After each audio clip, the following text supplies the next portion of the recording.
திரு Joseph Vijay அவர்கள் கிறிஸ்தவ சமுதாயத்தை சேர்ந்தவர். அவரை சார்ந்து போட்டிருக்கிற அமைச்சர்கள் சில பேர், அதிகாரிகள், அவரை சுற்றி இருக்கிற நிறுவனங்கள், அவங்க நிறைய இருக்கிறாங்கங்கிற ஒரு விமர்சனம் இருக்குது.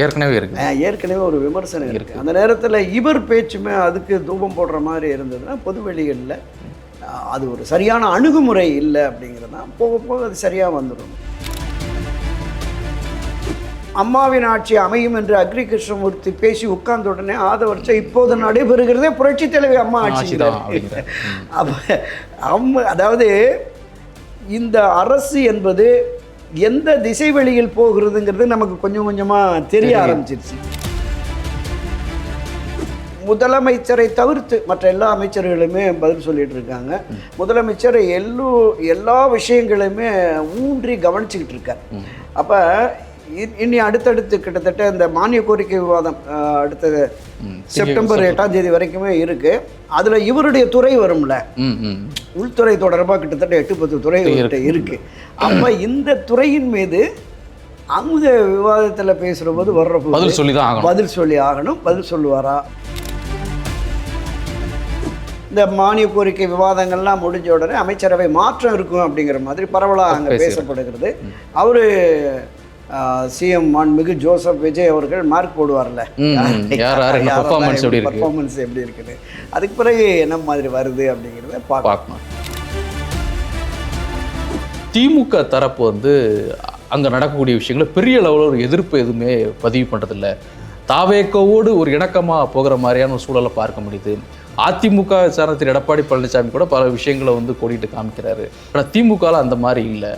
பெரிய குற்றச்சாட்டு வரும்போது கூட ஒரு இணக்கமான ஒரு போக்கை கடைபிடிக்கிற மாதிரி தெரியுது. என்ன நடக்குது அப்படிங்கிற விஷயத்தை இந்த திமுக முன்னாள் அமைச்சர்களுக்கு எதிராக கடும் நடவடிக்கைகளை தாவேக்கா எடுக்க தொடங்கிடுச்சு. உதயநிதியவே கைது பண்ணிட்டாங்க, நாம ஏமாத்துறோம் அப்படிங்கிற அந்த ஒரு அச்ச உணர்வு இருக்கு. அதனால இந்த விஷயங்களை பண்ணலை.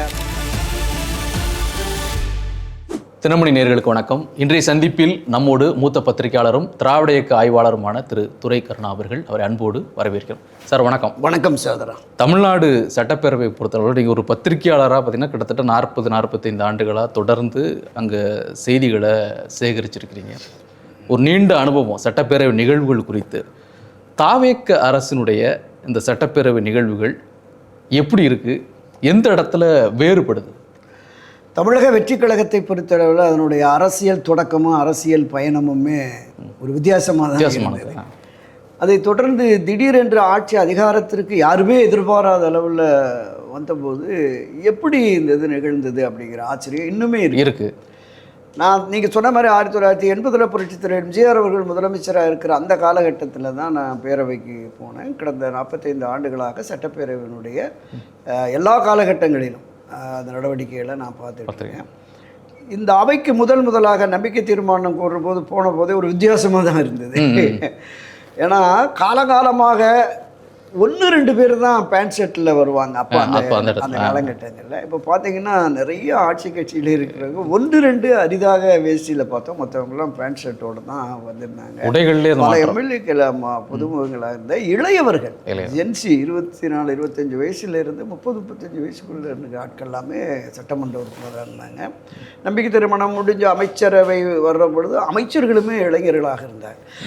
அப்போ என்னை போன்றவர்களுக்கு என்ன தெரிஞ்சதுன்னா, இந்த திராவிட முன்னேற்ற கழகம், அண்ணா திராவிட முன்னேற்ற கழகம் என்பது தொடர்ந்து 50-60 ஆண்டுகளாக இருக்குது.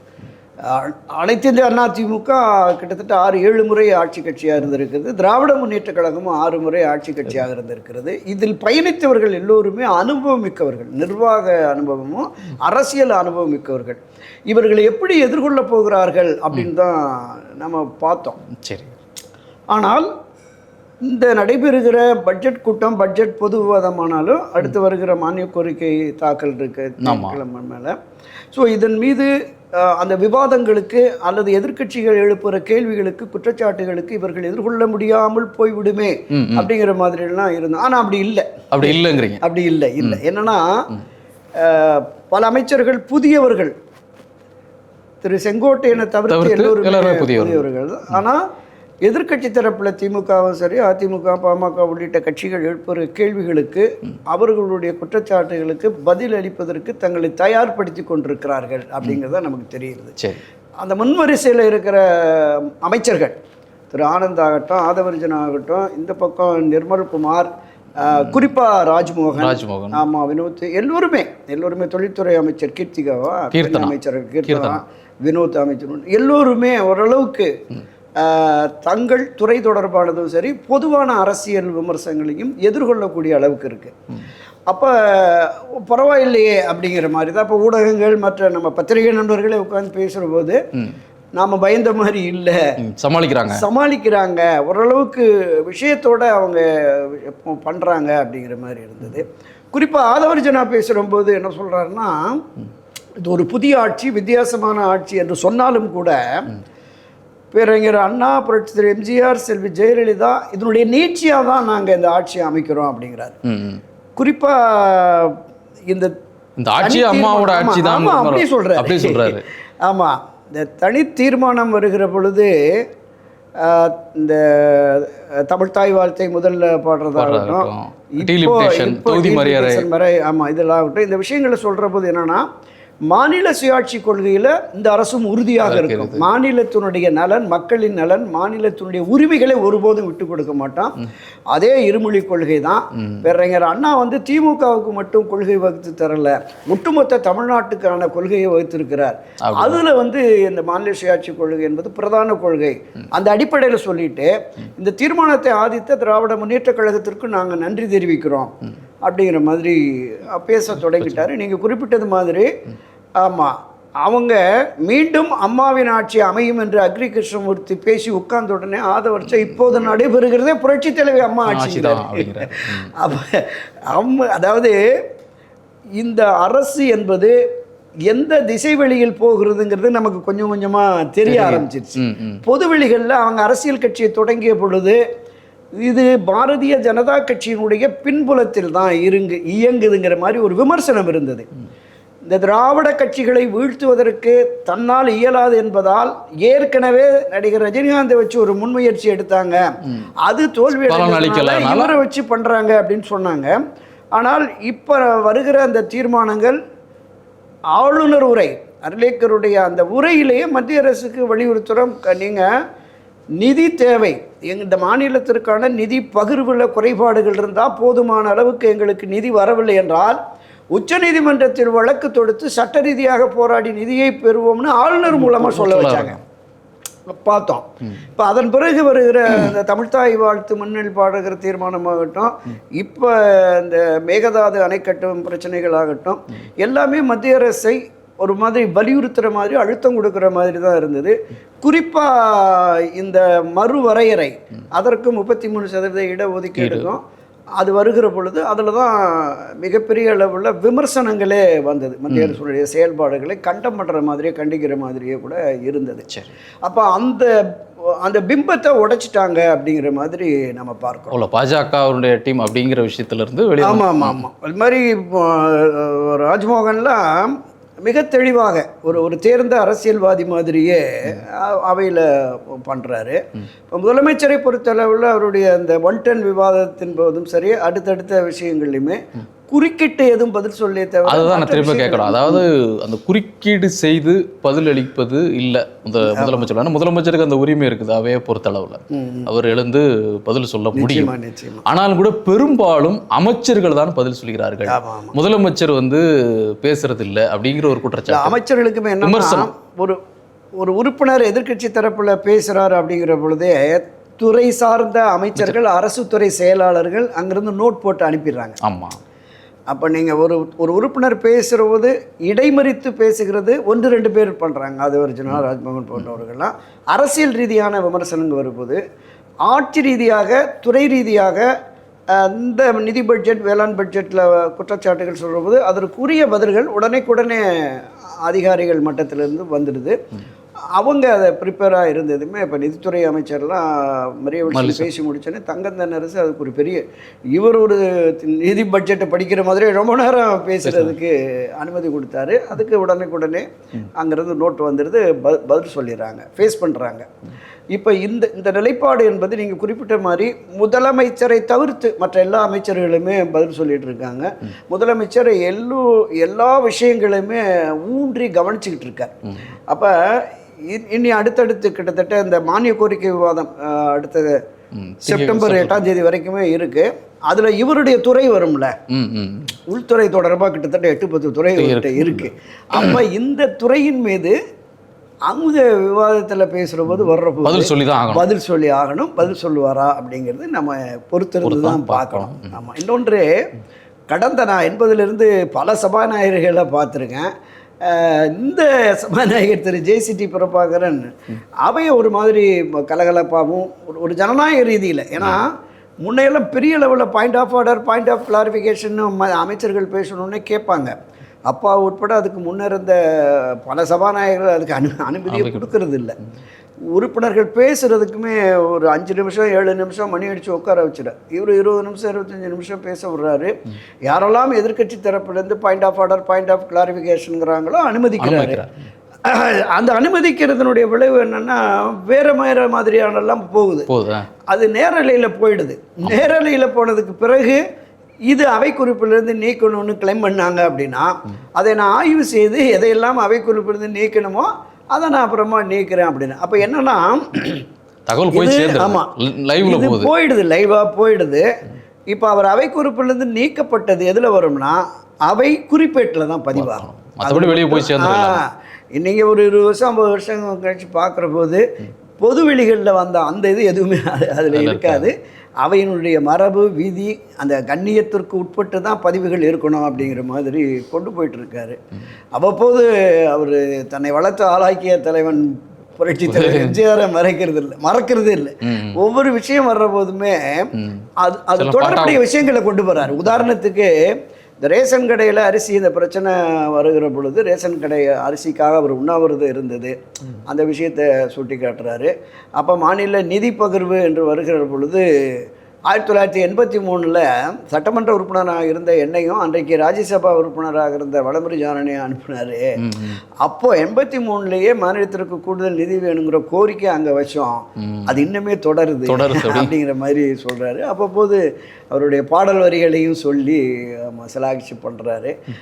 இப்போ அதனுடைய நீட்சியாக இங்கே ஆட்சி கட்சி தரப்புலையும் மரியவெளிச்ச நிதி அமைச்சர் அவருமே ஒரு பாடலை பாடி எம்ஜிஆருடைய பாடலை பாடி கொண்டு போகிறாங்க. நல்லபடியாக சபையை கொண்டு போகிறாங்க.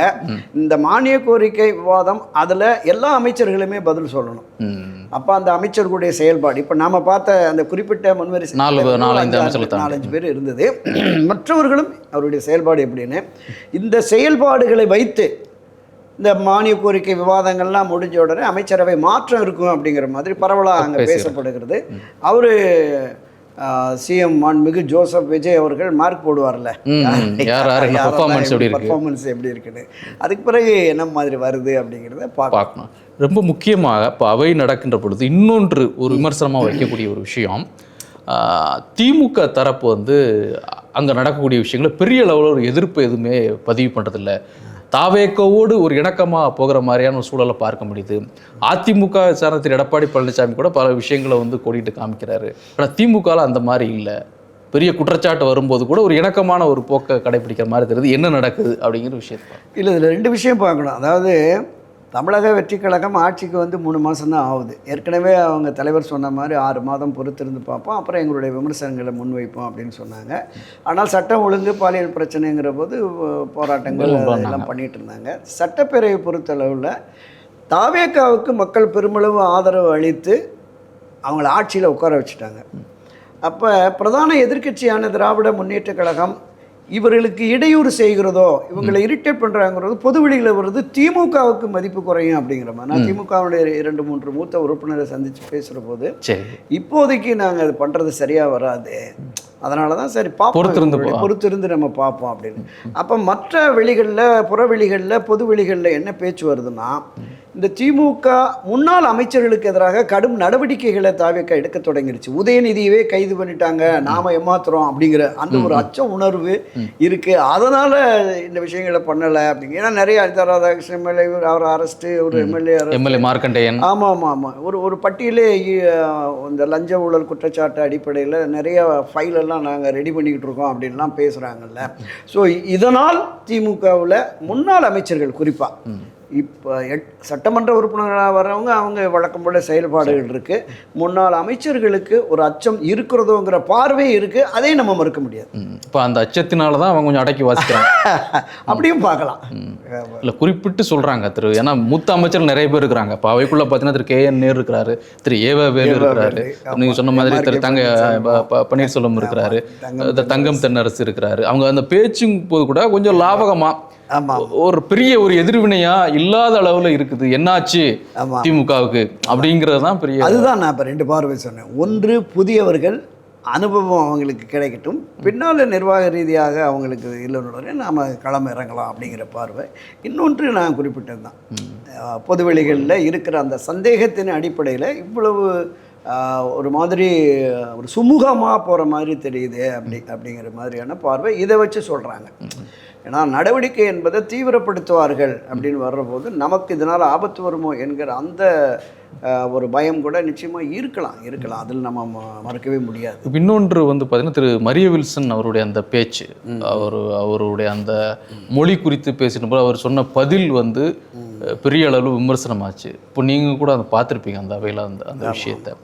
அவர் அப்படி பேசுனது சரியா இல்லை? அதாவது பின்னாடி அடுத்த நாளில் இப்போ நேற்று மறுபடியும் அதை கொஞ்சம் சாஃப்ட் பண்ணுறாரு. அதாவது அவர் நிதியமைச்சராக பட்ஜெட் தாக்கல் செய்கிற பொழுது பல இடங்களில் தமிழ் வார்த்தைகளுக்கு பதிலாக அவர் ஆங்கில வார்த்தைகள், நமக்கு கொடுத்த பட்ஜெட் காப்பியில் தமிழில் தான் எல்லாமே இருந்தது. ஆனால் பல இடங்களில் அந்த ஆங்கில கலப்பு இருந்தது. அதுதான் விமர்சனமாக வந்தது. சரியாக உச்சரிப்பு சரியில்லை அப்படிங்கிற மாதிரி. இங்கே தமிழ்நாடு அமைச்சரவையில் அமைச்சர்களாக இருக்கிற எல்லோருமே திராவிட இயக்கத்தின் அந்த பாணியில் இவங்க எல்லாமே 40 வருஷம் 50 வருஷம் பேச்சு எழுத்து தான் இவங்களுக்கு. ஸோ அந்த அளவிற்கு இப்போ இருக்கிற இந்த அமைச்சர் இருப்பாங்கன்னா எதிர்பார்க்க முடியாது. இன்னொன்று, ஆசிப்னு ஒரு அமைச்சர், மரியாதைக்குரிய செல்வி ஜெயலலிதா அவர்கள், இதில் முகமது ஆசிப்னு ஒரு அமைச்சர் இருந்தார். அவருக்கு உருதும் இந்தி ஆங்கிலம் தான் தெரியும். தமிழ் அவர் ஆங்கிலத்தில் தான் பேசினார்.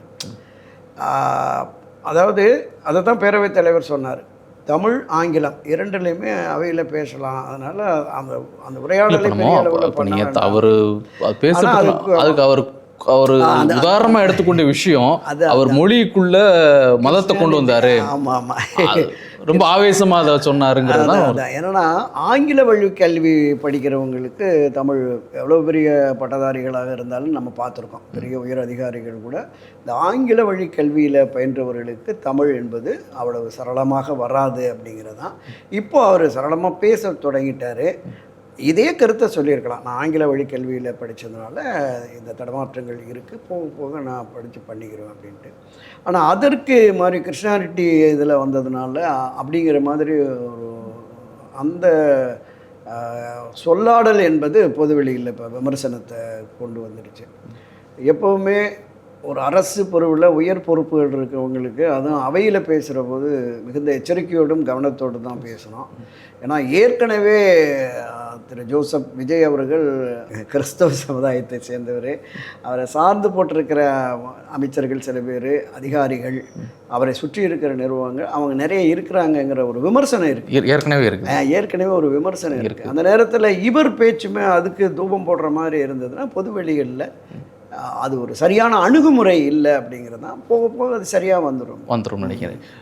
அப்போ அவையை தாண்டி வெளியே வருகின்ற பொழுது இப்போ அதிமுக அங்கே எதிர்த்து நிறைய விஷயங்கள் பேசிகிட்டு இருக்கிறாங்க. இப்போ அந்த பிரச்சனைகள் எப்படி இருக்குது? ஏன்னா நேற்று கூட பெரிய ஒரு மீட்டிங் நடந்துச்சு அதிமுக. இப்போ என்ன நடக்குது அதிமுக? இப்போ நேற்றைக்கு அந்த தீர்மானம் கொண்டு வந்தாங்கல்ல, ஆமாம் ஆமாம், மறுவரையறை தொடர்பான தீர்மானம். அந்த தீர்மானத்தை திமுக ஆதரிக்குது, காங்கிரஸ் ஆதரிக்குது, ஐயுஎம்எல், விடுதலை சிறுத்தைகள், சிபிஎம், அப்படி இந்த பக்கம் பார்த்தீங்கன்னா அதிமுக, பாமக, பாஜக கடுமையான எதிர்ப்பு. அது குரல் வாக்கெடுப்பில் வந்து இந்த பக்கம் அதிகமாக நிறைவேறிடுச்சு. அப்போ இதை தாண்டி எந்த அடிப்படையில் இவர்கள் செயல்படுகிறாங்க சபையில் அப்படிங்கிற மாதிரியான ஒரு ஒரு நிலைப்பாடு என்னங்கிறது நமக்கு முழுமையாக தெரியல. பாரதிய ஜனதா கட்சியோடு கூட்டணி என்கிற நிலைப்பாட்டில் அண்ணா திராவிட முன்னேற்ற கழகம் இருப்பதால் மத்திய அரசுக்கு ஆதரவு. பாட்டாளி மக்கள் கட்சியும் அந்த நிலைப்பாட்டில் இருக்குது. பாஜக அவங்க ஆட்சியில் இருந்துட்டாங்க. இப்போ திராவிட முன்னேற்ற கழகம் மற்ற கட்சிகள் எல்லாமே இந்த தீர்மானத்தை அதில் 2 விதமாக பிரித்தாங்க. மகளிர் மறுவரை இந்த தீர்மானத்தை மட்டும்தான் நாங்கள் எதிர்க்கிறோம், இந்த மகளிருக்கான 33% இடஒதுக்கீட்டை நாங்கள் ஆதரிக்கிறோம் அப்படிங்கிற மாதிரி ஒரு இரட்டை நிலைப்பாடு இருந்தது. இப்போ அதில் அந்த திரு எடப்பாடி பழனிசாமி பேசிகிட்டு இருக்கிற போது குதிரை பேரம் தொடர்பான ஒரு விஷயம் வர்ற பொழுது அதுக்கு ஆதரவாக திமுக தரப்புலேருந்து 2-3 குரல் கொடுத்த உடனே இவர்கள் இணைந்து பயணிக்கிறார்களோங்க மாதிரி விமர்சனம் வந்தது. அப்போ மரியாதைக்குரிய பேரவைத் தலைவர் குறிப்பிட்டு இந்த குதிரை பேரம் கழுத பேரெல்லாம் ஒன்றும் இல்லை, அதை பற்றியெல்லாம் பேசாதீங்க அப்படிங்கிற போது அப்போ உடன்பட்டு போகிறார்களோங்கிற பார்வை வந்த உடனே ஏவாவேலு எழுந்திரிச்சு சொல்கிறார், ஒரு காலம் அந்த மாதிரிலாம் இல்லை, நாங்கள் ஒன்றும் நெருக்கமாக இல்லை அப்படிங்கிற மாதிரியான ஒரு விஷயம் இருக்குது. இப்போ இதில் அண்ணா திராவிட முன்னேற்ற கழகத்தில் அவையிலே பயணிக்கிறவருக்குள்ளே பிரச்சனைகள் இருக்குது அப்படின்னு பார்த்தோம். நீங்கள் இந்த விவாதத்தின் போது இந்த சி.வி. சண்முகம், எஸ்.பி. வேலுமணி, நத்தம் விஸ்வநாதன் போன்றவர்கள்லாம் அமைதியாகவே இருந்துட்டாங்க. இந்த தீர்மானத்திற்கு எதிராக இல்லைன்னு குரல் ஆம் என்பவர் ஆம் என்க, இல்லை என்பவர் இல்லை என்கிற போது 4-5 பேர் எடப்பாடி பழனிசாமிக்கு பின்னாடி இருந்த சி.வி. சண்முகம் குரூப் ஒரு 5-6 பேர் இல்லை, சமையலே இல்லை. அப்போ இவர்களுக்குள் ஒரு நெருடல் இருக்குங்கிறது நல்லாவே தெரியுது. வெளிப்படையாக அவங்க கோட்டை வட்டாரத்துன்னு சொல்லிட்டாங்க. அந்த 6 பக்க அறிக்கை மூலமாகவும் சொல்லிட்டாங்க. எடப்பாடி பழனிசாமி அவருடைய அந்த பிடிவாத போக்கு நம்ம பல பதிவுகளில் பல இடங்களில் நம்ம பேசியிருக்கிறோம். அவர் வந்து கட்சியை ஒற்றுமைப்படுத்தணும், வலிமைப்படுத்தணுங்கிறது தான் இவங்களுடைய நோக்கமாக இருக்குது. இதுவரைக்கும் அந்த மாதிரி பேசிகிட்டு இருந்த திரு ஓபிஎஸ், சசிகலா, செங்கோட்டையனெல்லாம் வெளியே அனுப்பி அது முடிஞ்சு போச்சு. இவர் திமுக போயிட்டார், அந்த அம்மா அமைதியாகிட்டாங்க. அவர் தவேக்கால போய் அமைச்சராகவே ஆகிட்டார். ஆனால் இனியாவது இருக்கிறவங்களை சேர்த்து எல்லாத்தையும் வெளியே அனுப்பாதீங்க. அப்போ கட்சியினுடைய துணை பொதுச் செயலாளர், கட்சியினுடைய தலைமை நிலை செயலாளர், கட்சியினுடைய அமைப்பு செயலாளர்களுடைய 8-10 பேர், ஒரு 40-42 மாவட்ட செயலாளர்கள்லாம் நீக்கிட்ட உடனே இவங்களுக்கு இப்படி தொடர்ந்து எல்லாருமே நீக்கிட்டு யாரை வச்சு கட்சி நடத்த போகிறீங்க அப்படிங்கிற மாதிரி இருந்தது. இப்போ சட்டமன்ற உறுப்பினருக்குள்ளே பிரச்சனைகள் உருவாகி ஒரு 25 பேர் தனியாக வந்தாங்க. அதில் அப்புறம் 6 பேர் போய் ரிசைன் பண்ணிகிட்டே போய் அங்கே சேர்ந்துட்டாங்க. அப்போ இருக்கிற மீதம் உள்ளவங்களையாவது வச்சு நல்லபடியாக பண்ணணும்னு செயற்குழு பொதுக்குழுவை கூட்டுங்க, நம்ம விவாதிப்போம், தோல்விக்கான காரணங்கள் ஆராய்வோம், ஒரு குழு போட்டு அந்த குழு எடுக்கிற முடிவின் அடிப்படையில் நாம் செயல்படுவோங்கிற கருத்தை முன்வைக்கிறாங்க. அவர் பிடிவாதமாக மறுக்கிறார். கடைசி அந்த அறிக்கையில் என்ன சொல்கிறாங்கன்னா, இப்படி எல்லாரையுமே நீக்கிட்டு இருந்தீங்க, நீக்கினாலும் இன்னும் நம்மளோட கட்சியில் தான் இருக்கிறாங்க அப்படின்னு. அவங்க என்னென்னா, இந்த நிர்வாகிகளை தாண்டி ஒரு 400க்கும் மேற்பட்ட மாவட்ட நகர ஒன்றிய நிர்வாகிகள் செயற்குழு பொதுக்குழுவில் இருக்கிறவங்களெல்லாம் 400க்கும் மேற்பட்டவர்களை நீக்கிட்டாங்க, அவங்களையும் இணைக்கணும். இதை தாண்டி கட்சி வலுப்பெறணும்னா திருமதி சசிகலா, திரு டி.டி. தினகரன் உள்ளிட்ட யாரெல்லாம் வர விரும்புகிறார்களோ வருகிறார்களோ அவர்கள் எல்லோருமே அரவணைத்து போனால் தான் முடியும் அப்படின்னு. ஆனால் எடப்பாடி பழனிசாமி அதுக்கு ரியாக்ட் பண்ணலை. அங்கே இருக்கிற அக்ரிகல்ச்சர் இப்போ ஒரு நெருக்கடி முற்றுல சார். இப்போ நம்ம இந்த விஷயங்கள் நிறைய நீங்கள் சொன்ன மாதிரி பல பதிவில் பேசிட்டோம். ஆனால் இந்த ஒரு நெருக்கடி முற்றுது, இனி ஏதாவது ஒரு முடிவு எடுக்க வாய்ப்பு இருக்கான்னு கேட்குறேன் எடப்பாடி. இல்லை, அதான் எடப்பாடி பழனிசாமி இவர்களுடைய கோரிக்கையை ஏற்காமல் இவங்களையும் வெளியேற்றுற மாதிரி இருந்ததுன்னா மீண்டும் ஒரு பிளவு 88-89 ஜே அணி ஜா அணி மாதிரி ஒரு நிலை வந்துருமா. ஏன்னா சட்ட ரீதியாகவும் எடப்பாடி பழனிசாமிக்கு எதிராக நாம் போகணுங்கிற மாதிரி கடந்த ஒரு வார காலமாக இந்த தரப்பு எதிரணியினர் பேசுகிறாங்க அப்படிங்கிறாங்க. அப்போ அது போகிற பொழுது நிச்சயமாக எலெக்ஷன் கமிஷன் கோர்ட்டுன்னு போச்சுன்னு சொன்னால் செங்குத்து பிளவு மாதிரி ஆமாம் ஒரு பிரச்சனை உருவாகிடும். அதை எப்படி சரி பண்ண போகிறாங்க அப்படின்னு தெரியல. இன்னொரு பார்வை என்ன இருக்குன்னா, இப்படி அழுத்தம் கொடுக்குற போது தொடர்ந்து அழுத்தம் கொடுத்தாங்கன்னா இவங்க எல்லாமே கட்சியிலேருந்து வெளியேற்றிட்டா சட்டமன்றத்திலே ஒரு தனி குழுவாக செயல்படுறதுக்கான வாய்ப்பு இருக்கிறது. அது தாவேக ஆதரவு நிலைப்பாடோ அல்லது தனி நிலைப்பாடோ என்ன மாதிரி இருக்க போகுதுங்கிறத நம்ம பின்னாடி தான் பார்க்கணும். ஆனால் மீண்டும் ஒரு மிகப்பெரிய நெருக்கடியில் ஒரு சிக்கலில் அதிமுக இருக்கிறதுங்கிறது நமக்கு நல்லா வெளிடைமலையாகவே தெரிகிறது. நன்றி.